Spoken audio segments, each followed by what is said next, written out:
안녕하세요. 칠기조날입니다. 오늘 소개할 책은 빛나는 인생은 60대부터 60대 오히려 좋아. 지은이는 박희경, 발행은 사이드웨이입니다. 60이면 환갑의 나이인데요. 100세 시대에서 60대의 사람들을 노인으로 부르기에는 좀 애매합니다. 손주들이 할머니, 할아버지라고 부를 때 자상스럽게 대답하며 안아주지만 아직 외모도 젊고 몸에 힘도 남아 있는데 노인이 된 것 같아 쑥스럽고 어색하기만 합니다. 누가 뭐래도 60부터는 나를 위해서 오롯이 시간을 보내며 제 2막 인생을 펼쳐 꿈꾸는 나이입니다. 1962년생 베이비붐 세대인 저자는 이 책에서 60대가 오히려 좋은 이유를 흥미진진하게 풀어놓으며 빛나는 인생은 왜 환갑부터 시작되는지를 박력 넘치게 증명합니다. 60년 동안 잠시도 쉬지 못한 자기 자신을 위해 몰타섬으로 어학연수와 여행을 떠나고 여행 중에 보고 느낀 여러 감정을 책에 담았습니다. 몰타의 바닷가 카페에서 선글라스를 끼고 그럴싸하게 폼도 잡아보고 유럽의 남자들과 로맨스를 기대하는 귀여운 모습도 연출합니다. 아들과 딸은 어른으로 훌륭하게 자랐고 둘은 누구보다도 따뜻하고 정겨운 친구이자 좋은 자로서 저자와 함께 나이 들어가고 있습니다. 제게는 자신이 할머니가 된 경험으로부터 시작해서 초등학교 동창생들과의 여행 등 60 언저리에 맞닥뜨린 여러 재미있는 에피소드와 생각거리들이 가득 담겨 있습니다. 자, 그럼 지금부터 잠시 책 속으로 들어가 보겠습니다. 오늘도 책 읽기 좋은 날과 함께 좋은 시간 보내세요. 구독, 좋아요는 사랑입니다.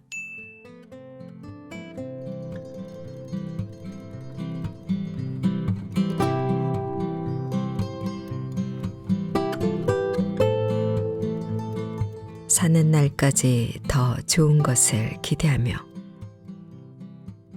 나의 엄마는 48에 돌아가셨다.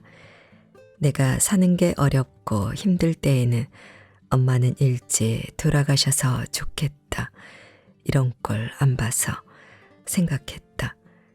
그리고 삶이 풍요롭고 좋을 때는 우리 엄마는 이 좋은 세상을 보지 못하고 고생만 하고 가셔서 어쩌나 하며 엄마를 그리워한다. 지금은 의술이 발달하여 웬만하면 죽지 않는다. 나도 의술의 힘을 빌려서 건강을 찾았다. 누구든 오래 살고 싶어 하지만 건강하게 오래 살아야 한다. 고령화가 사회 문제로 대두되었기 때문이다. 자식들 힘들게 하지 않고 사회에 부담도 주지 않으려면 내 몸 하나는 내가 건사해야 한다. 누구나 바라는 것이지만 내 맘대로 되는 일은 아니다. 부모님이 일찍 돌아가셔서 어르신들을 모실 일이 없다. 기회가 되면 요양원이나 혼자 사시는 어르신들을 방문하여 보살펴드리는 봉사를 하고 싶다. 아직은 많은 시간을 할애할 수 없어서 일주일에 한 번 주일에 요양원을 방문한다.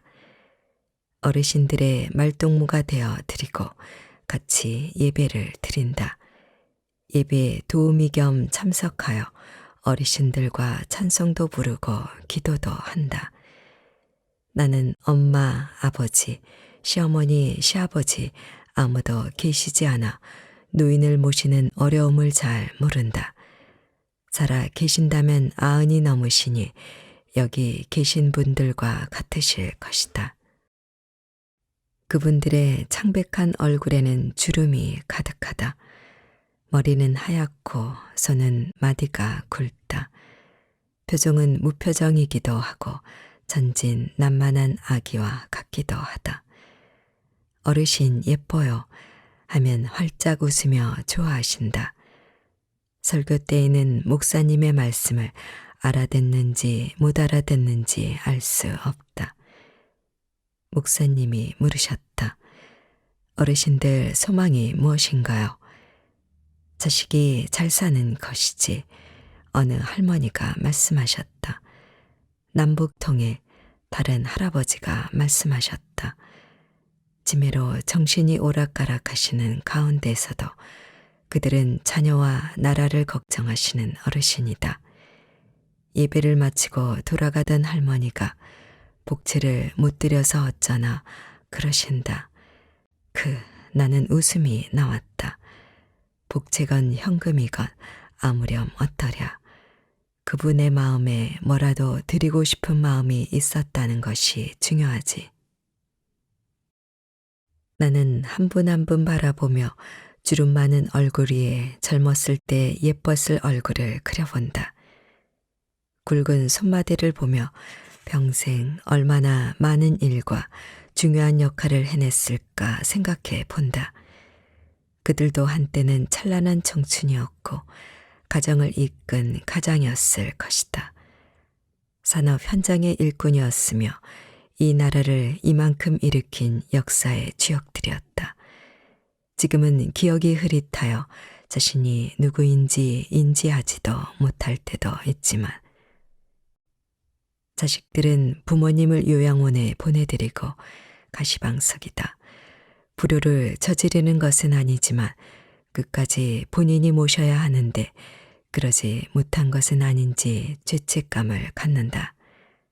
하루가 멀다 하고 부모님이 좋아하는 음식을 해오고 수시로 전화통화를 하며 마음을 쓴다.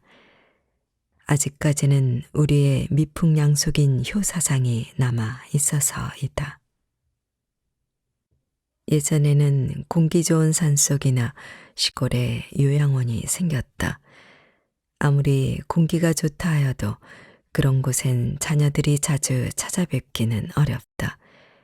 그러나 요즘에는 도시의 빌딩 숲에서도 쉽게 요양원을 볼 수 있다. 요양원에 가 계시더라도 자녀들과 가까운 곳에 계시는 것이 심리적으로도 좋고 자주 찾아뵙기에 편리하기 때문이다. 요양원에 대한 부정적인 선입견을 가지고 계신 분들은 아직도 절대로 요양원에는 가지 않으신다고 한다. 그러나 많은 요양원들이 좋은 시설과 질 좋은 전문가의 서비스로 어르신들을 모신다. 정부가 80% 이상의 비용을 부담하여 준다. 우리의 인생 종착역은 어차피 요양원이 될 것이다. 어느 자식에게 나를 책임져 달라 하겠는가? 나는 절대로 안 갈 거야. 우기지 말아야 한다. 최대한 건강을 유지하고 한계에 도달하면 자연스럽게 받아들이자. 우리나라 노인복지 많이 좋아졌다.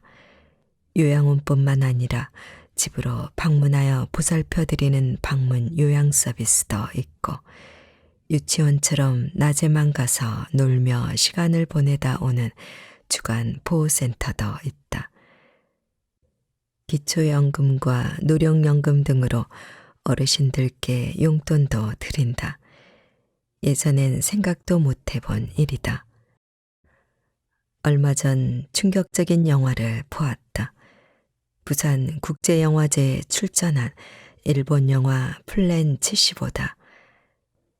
일본에서 초고령 사회로 노인 인구가 많아지자 정부가 플랜 75라는 정책으로 75세 이상의 노인에게 안락사를 권장하는 정책을 시행한다는 내용이다.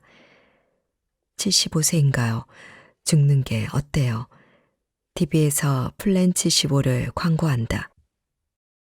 신청한 사람에게는 얼마간의 위로금을 주어 여행을 하거나 맛있는 음식을 먹을 수 있다.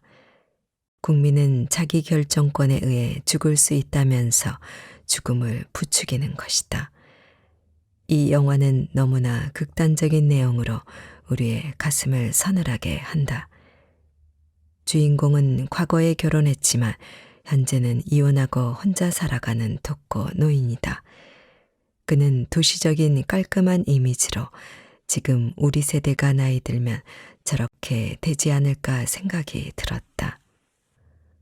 호텔 메이드로 일하다가 나이가 너무 많다는 이유로 직장을 잃게 된 주인공은 플랜 75를 진지하게 고려한다. 주위에 아무도 없이 혼자 사는 일이 때로는 무의미하게 여겨질 수는 있다. 하지만 영화의 주인공이든 실제든 75세의 나이는 너무나 이른 나이다. 내가 만난 75세의 노인들, 본인들은 아직 청춘이라 생각한다. 플랜 100이라면 또 모를까. 생각하기에 따라서는 사회가 권하는 안락사도 좋은 방법인 것 같다. 살아갈 일들이 너무 버겁고 다른 사람에게 피해를 주고 싶지 않다. 사회에 부담이 되고 싶지 않다. 우리는 자신이 생산적인 일을 하지 못하면, 아니 돈벌이를 하지 못하면 쓸모없는 사람이라고 생각한다. 가능한 한 길게 일하고 싶어 한다. 우리 생은 길어지고 있고 아무리 늦추더라도 은퇴 후에는 20에서 30년의 시간을 살아야 한다. 올해로 103세이신 김영숙 교수님은 말씀하셨다. 성장하는 동안에는 늙지 않는다고. 나는 그 말에 완전 공감한다. 그분은 열정적으로 학문을 익히고 꾸준하게 수영과 걷기를 하신다.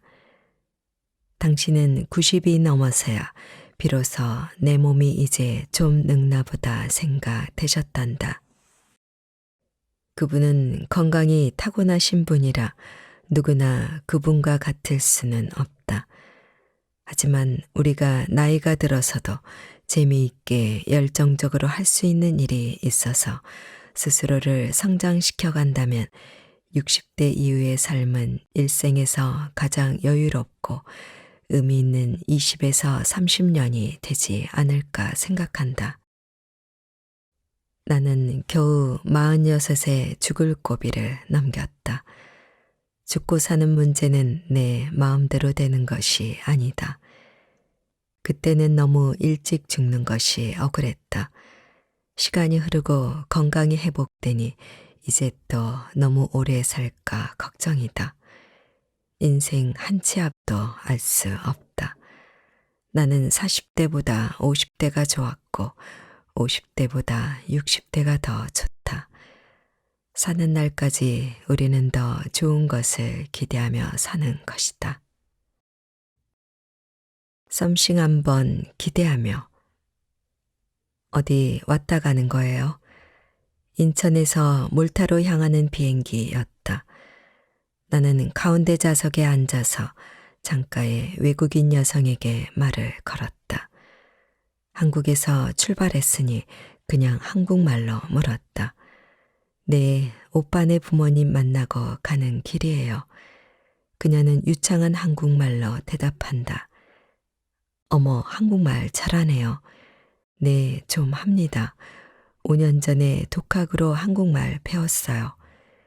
그녀는 27살의 터키 여성이었다. 한국 드라마를 보다가 드라마의 재미에 빠지고 한국말이 좋아져서 독학으로 한국말을 배웠다고 한다. 말을 배웠으니 당연히 한국에 대한 호기심이 많아졌고 한국에 왔다가 운명처럼 한국 남자를 만났단다. 2년을 사귀다가 이제 결혼하려고 한단다. 이번 한국 여행은 예비 시부모님께 인사드리러 온 것이다. 묻지도 않았는데 남자친구 사진을 보여주며 자랑한다. 남자친구의 나이는 32살이라고 하는데 잘생기고 믿음직스러워 보였다. 남자친구를 오빠라고 부르는 것도 자연스러웠다. 상기된 얼굴로 오빠와 오빠 가족들의 이야기를 한다. 예비 시부모님께서 너무 잘해주셔서 좋았단다. 행복해 보인다. 벌써 두 사람은 구체적으로 미래를 설계했는지 오빠가 50살까지는 한국에서 직장을 다니며 살고 그 이후에는 터키에 가서 살 거란다. 두 나라를 오가며 애틋한 사랑을 하고 미래를 꿈꾸는 그녀가 사랑스러웠다. 몰타에 도착하기 전 경유를 위해 터키 이스탄불로 가는 비행기였다.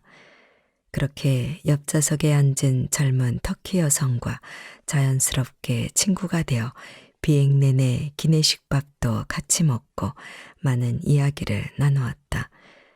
외국인과 한국말로 이렇게 대화가 잘 될 줄 몰랐다. 즐거운 시간이었다. 내 아들을 사랑하는 기특한 며느리나 되는 것처럼 그녀에게 애정이 갔다. 비행기가 이스탄불에 도착하여 헤어지면서 우리는 아쉬움의 작별 인사를 나누며 잘 살라고 기회가 되면 한국에서 한번 보자고 기약 없는 약속을 하였다. 우리는 오랜 친구처럼 작별을 고했다. 여행의 즐거움은 역시 새로운 사람을 만나는 것이다. 어디서든 재미있는 것은 사람 구경이다. 그것도 머나먼 이국의 낯선 곳에서의 사람 구경은 재미있다. 세상에는 참 다양한 사람이 있다. 우선 외모에서부터 그렇다. 나는 내 체격이 스탠다드하고 이만하면 예쁘지 않은가 생각하지만 내 생각의 스탠다드시 서양인의 시선에는 누리끼리 조그만 동양인이다. 몰타에는 키가 큰 사람 또는 작은 사람, 엄청나게 큰 엉덩이를 가진 사람, 말라깽이 젓가락 같은 사람, 노랑머리, 빨간머리, 검정머리, 곱슬머리에 풍성한 숱의 머리, 촘촘히 닦거나 둥글게 빗어 올린 머리, 별별 사람들이 많았다. 특히 남자들의 민머리가 많았다.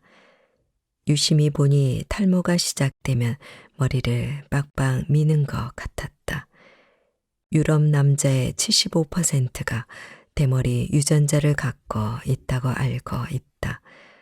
민머리도 자주 보니 그렇게 거슬리지 않았다. 동양인의 밋밋한 얼굴만 보다가 서양인의 입체적인 얼굴을 살펴보는 것도 즐겁다. 외모로 차별하자는 것이 아니라 그 다양성이 경이롭다는 것이다. 다른 사람들 눈에 나는 또 어떻게 보일까?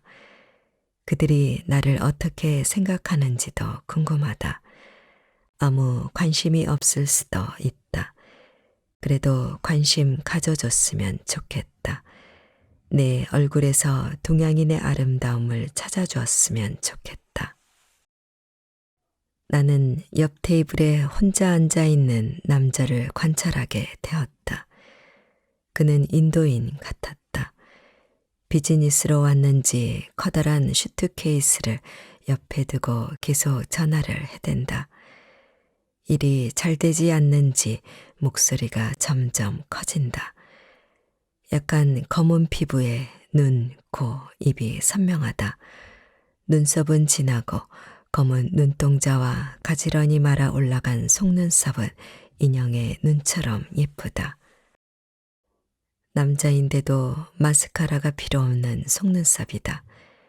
전화를 끊고 심각한 표정을 지으며 앉아있는 그의 모습을 보며 심히 인간답다고 생각했다. 무심코 창밖으로 눈이 갔다. 길에 남녀가 나란히 서 있다. 여자가 스마트폰을 보고 있는 남자의 얼굴에 자기의 두 손을 갖다 대고 자기 쪽으로 얼굴을 돌리더니 갑자기 키스를 한다. 남자도 서둘러 적극적으로 키스를 한다. 그리고 언제 그랬느냐는 듯이 다시 스마트폰을 본다. 무슨 시츄에이션이지 덩달아 내 눈도 바빠졌다. 내 관심사는 다시 옆 테이블로 옮겨졌다. 어느 나라 사람인지 구별하지 못하겠다. 현지인 같기도 하고 여행계 같기도 하다. 내 눈엔 모두 서양 사람이다. 전형적인 유럽계로 머리가 은갈색이고 피부가 하얗고 눈이 깊고 코가 뾰족하며 턱선이 약간 앞으로 나와서 입체적인 얼굴이 아주 아름다운 젊은이들이다. 남자가 먼저 와서 여자를 기다리고 있는지 계속 머리와 옷매무새를 가다듬고 있다. 역시 한 10분쯤 지나자 어여쁜 여자가 나타났다. 둘은 연인인가 보다. 만나자마자 허그를 하고 나란히 앉았다. 프랑스 말인지 스페인 말인지 모를 언어로 부드럽게 속삭인다. 쪽쪽 소리가 들린다. 서로 입을 맞추나 보다. 눈을 그쪽으로 돌릴 수는 없지만 귀는 그쪽을 향하고 있다. 영화 속 한 장면이군. 현지인은 아닌 것 같고 둘이 같이 여행을 왔을까? 나처럼 어학연수를 왔을까? 어학연수 와서 만났을까? 연인끼리 왔을 수도 있고 여기 와서 만났을 수도 있다. 오늘이 첫 데이트일 수도 있고 오래된 연인일 수도 있다. 젊은이들의 사랑의 속삭임이 아주 좋아 보이다 못해 부럽기까지 하다. 나를 전혀 신경 쓰지 않는 눈치이다. 그래서 더 대담하게 대놓고 보았다. 나도 저럴 때가 있었는데 그 시절 나도 열렬한 사랑을 하긴 했었는데 이렇게 말하면 재미없지. 나도 그때는 그 사람밖에 눈에 뵈는 것이 없었지. 사랑했던 날들, 나의 젊은 시절, 나의 청춘, 나는 여한이 없다. 여한 없이 사랑했으니까. 무모한 사랑이라고 해도 어쩔 수 없다.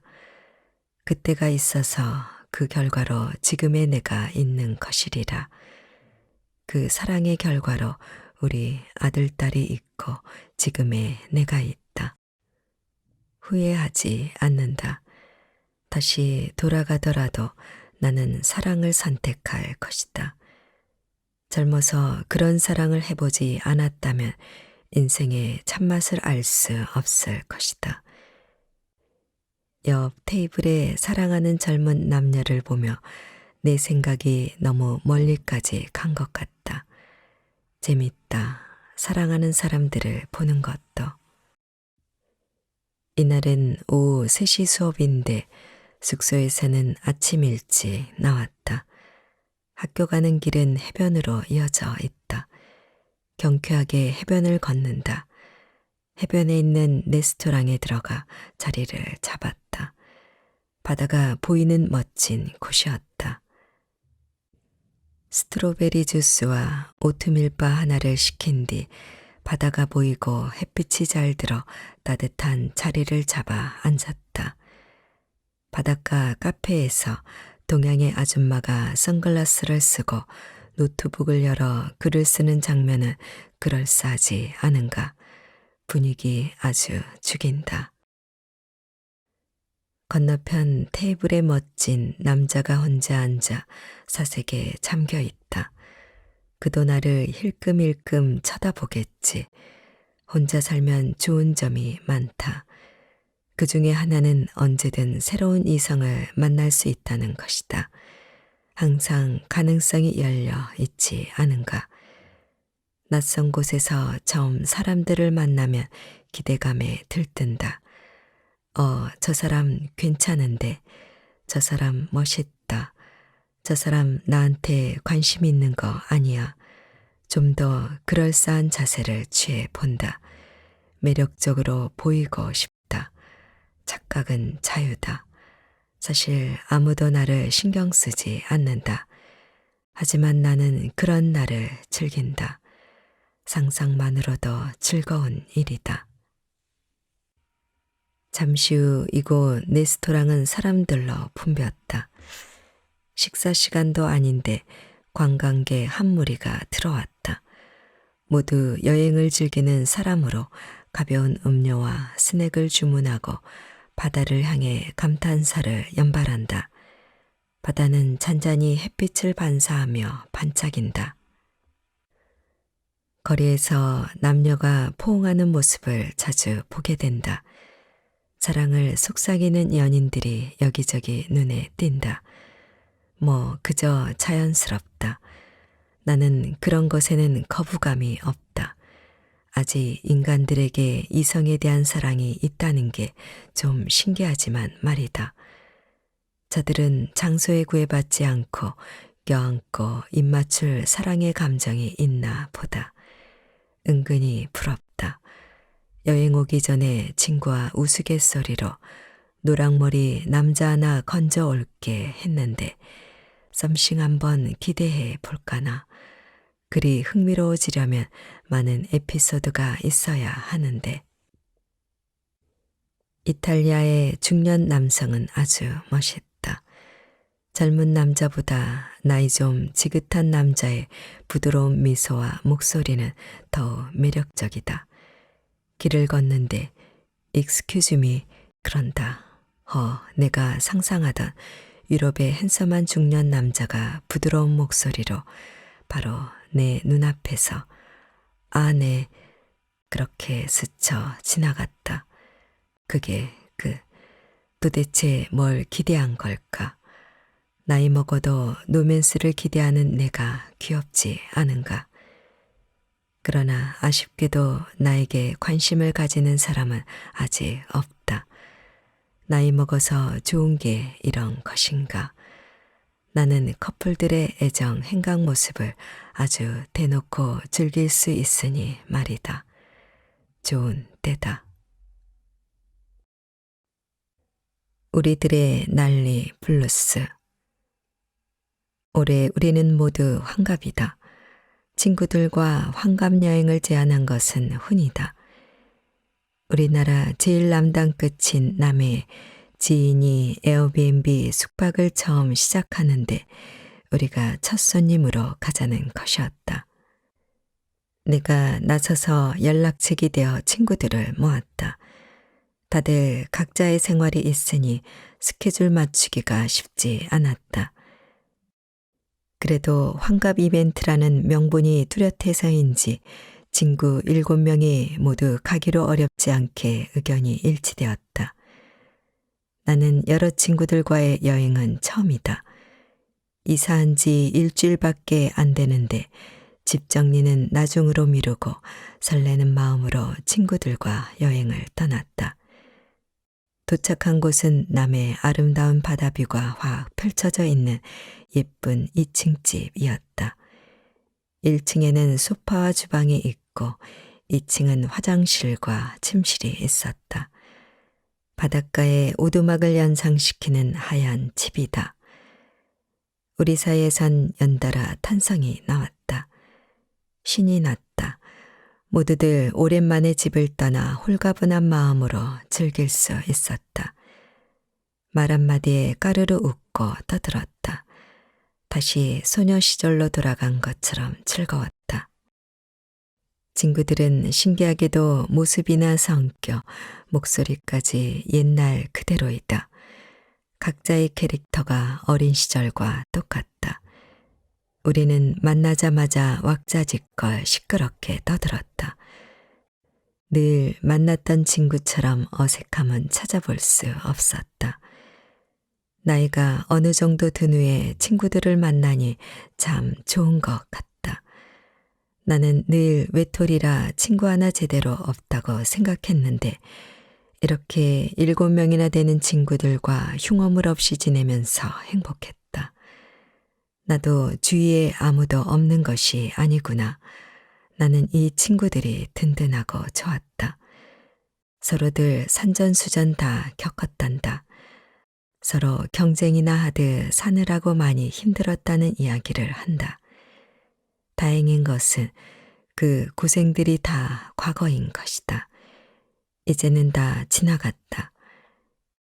시댁 식구들과의 어려움, 남편의 사업으로 인한 어려움, 자식 키우는 어려움 등등 누구 할 것 없이 우리가 겪어야 할 모든 것들은 다 겪었다.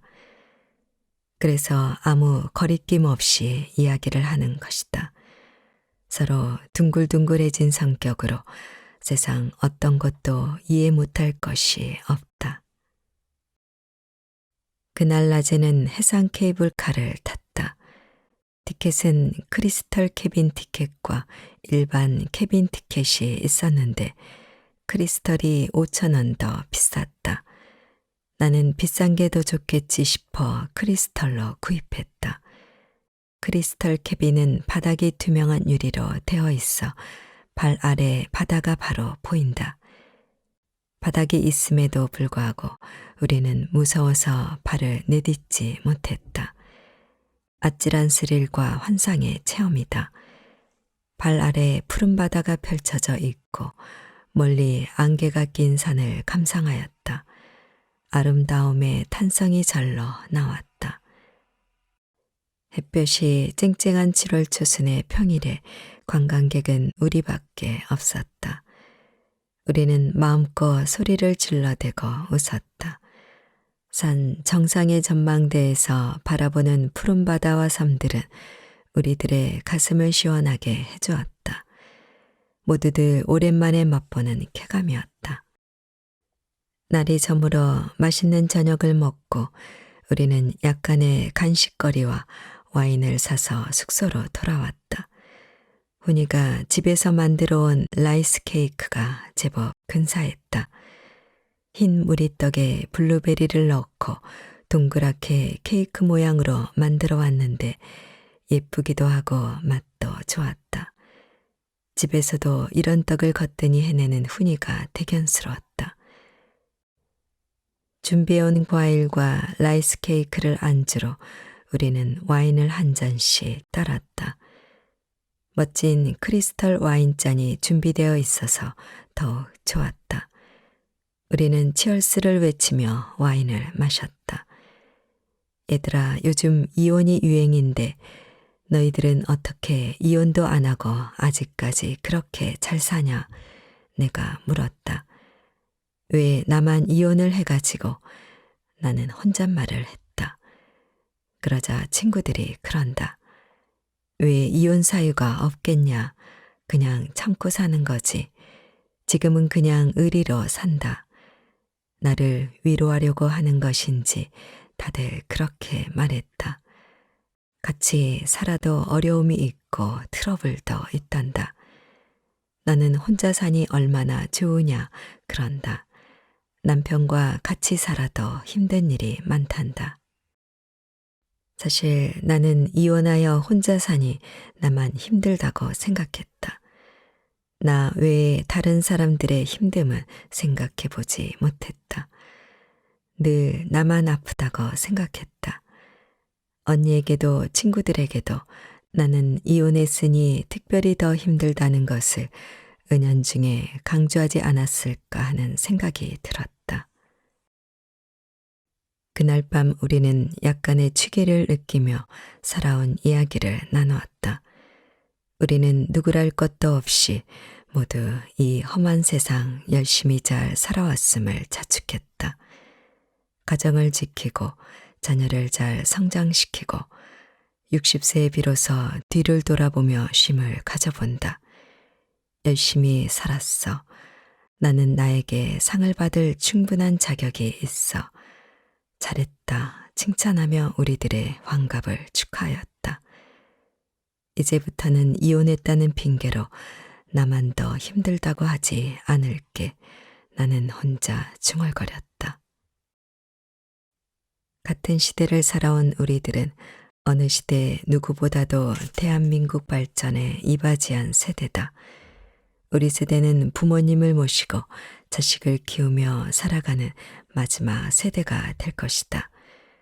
우리는 우리 자식들이 우리를 모시고 살 것이라고 기대하지 않는다. 기대하지 않는다기보다는 현실적으로 어렵다는 것을 안다. 그렇지만 우리는 누구를 원망하지도 않으며 현실을 부정하지도 않는다. 모든 것이 우리 자신의 어깨에 달려있다는 것을 너무나 잘 안다. 지금까지 잘 살아왔듯이 앞으로 더 잘 살 것이라 생각한다. 밤이 깊어가는 줄도 모르고 우리들의 이야기는 계속되었다. 다음 날 아침 일찍 일어나 일출을 보려면 빨리 자야 하는데 잠이 오지 않았다. 자는 둥 마는 둥 날이 새고 친구들은 아침잠이 없는지 다들 일어났다. 새벽에 느끼는 바다는 태초에 하나님이 창조하신 그것처럼 고요하고 거룩하고 새로웠다. 멀리 안개비와 어우러진 수평선은 꿈꾸듯 춤을 춘다. 상쾌한 공기를 들이마시며 새 아침의 아름다움을 즐긴다.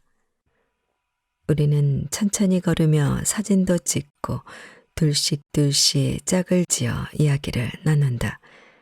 안개비가 내려 일출을 볼 수는 없었다. 작은 어촌 마을의 노부부가 손수해주는 아침밥을 맛있게 먹었다. 우리 여자들은 밖에 나와서 남이 해주는 밥 먹는 것이 제일 좋다. 식구들 밥 걱정 안 하는 것도 좋다. 지금 딱 좋다. 2박 3일의 여행은 약간의 아쉬움이 있었다. 너무 빨리 지나간 것이다. 남해 보리암과 독일 마을, 편백나무 휴양림, 다랭이 마을 등 이름난 곳은 다 돌아보았다. 이번 여행을 통하여 나는 많은 것을 생각하게 되었다.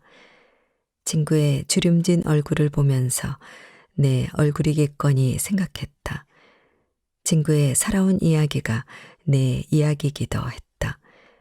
친구들의 이해심과 배려를 보며 나도 저 정도의 이해심과 배려는 가지고 살아야 하지 않겠나 생각했다.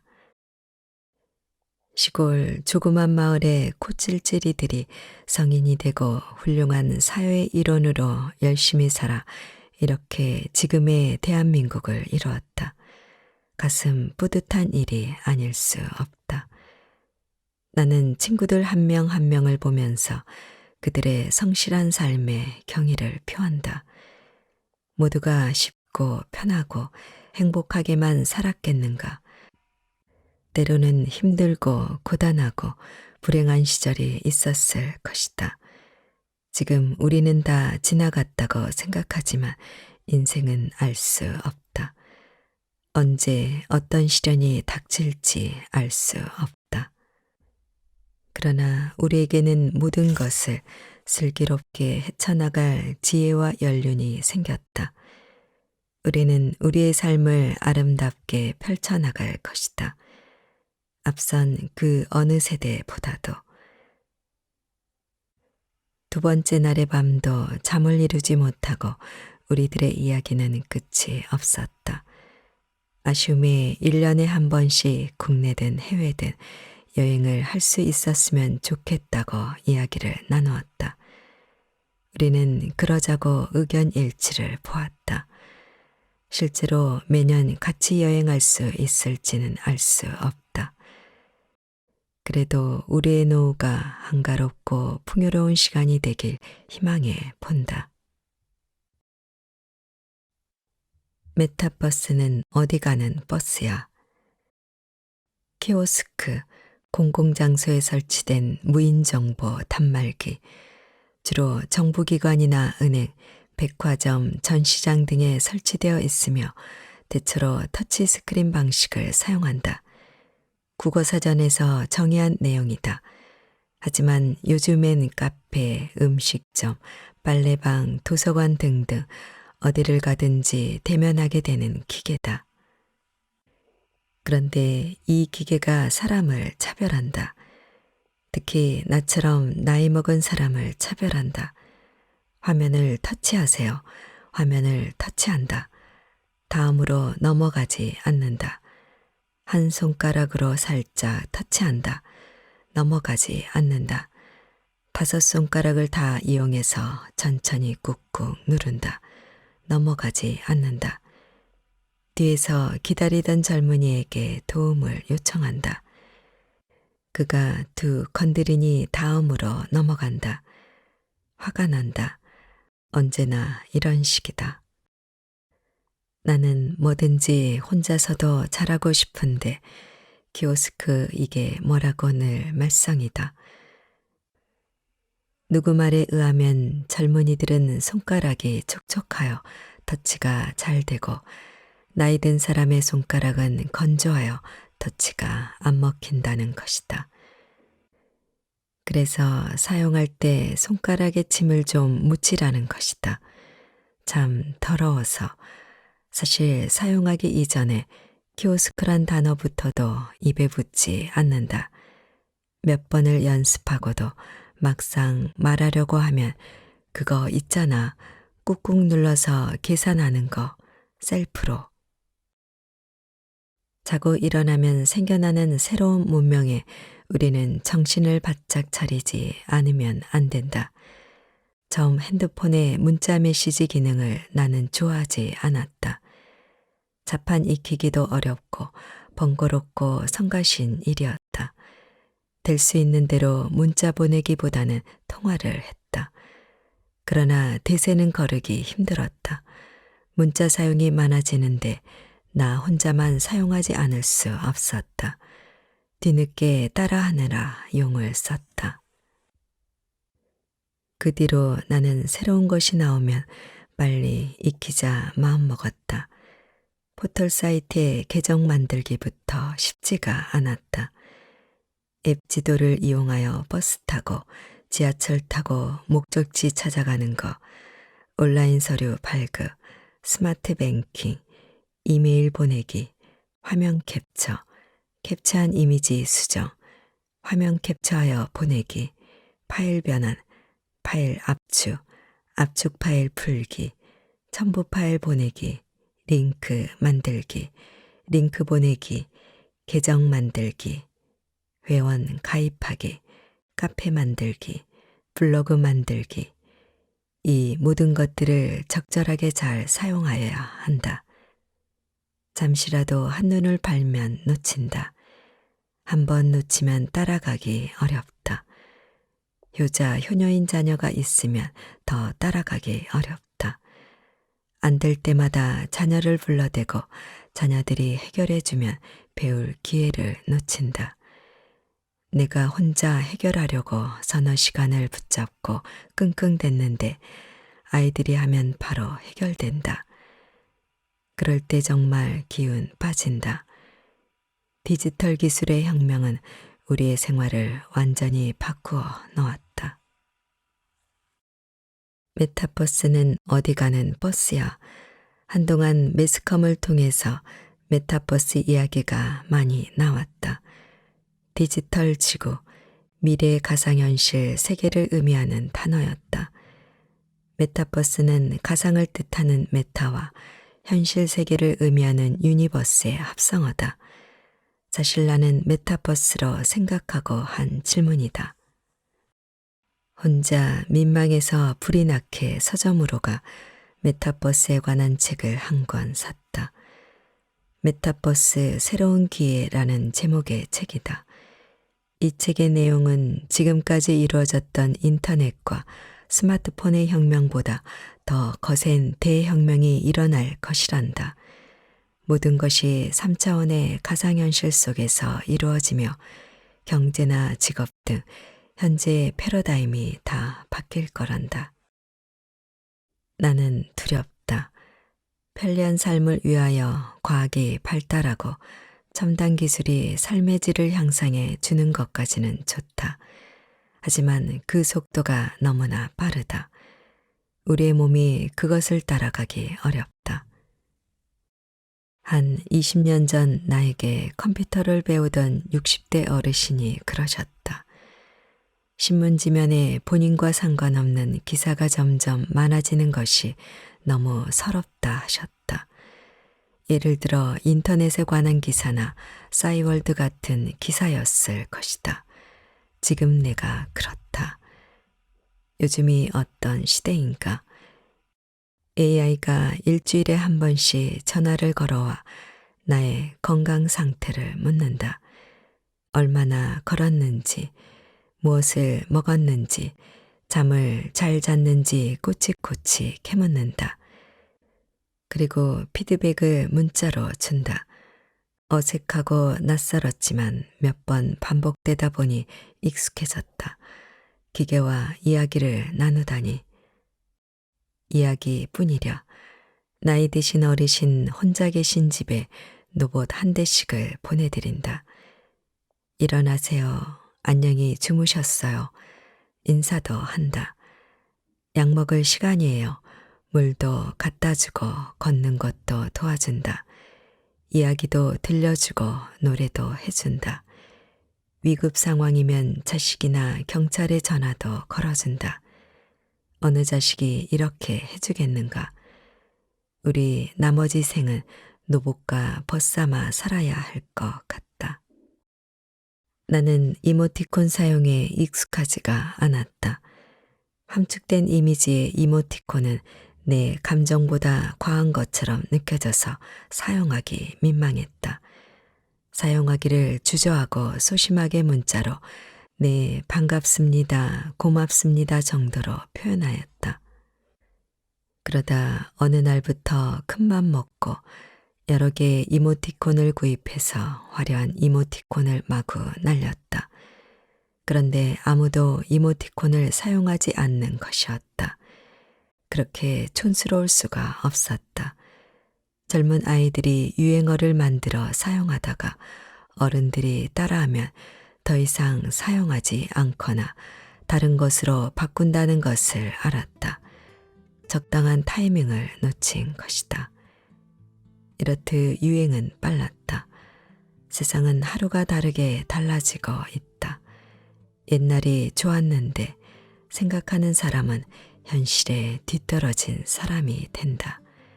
아유, 피곤하다.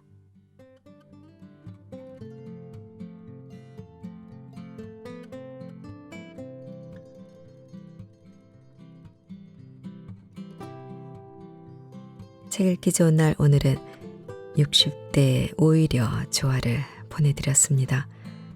감사합니다.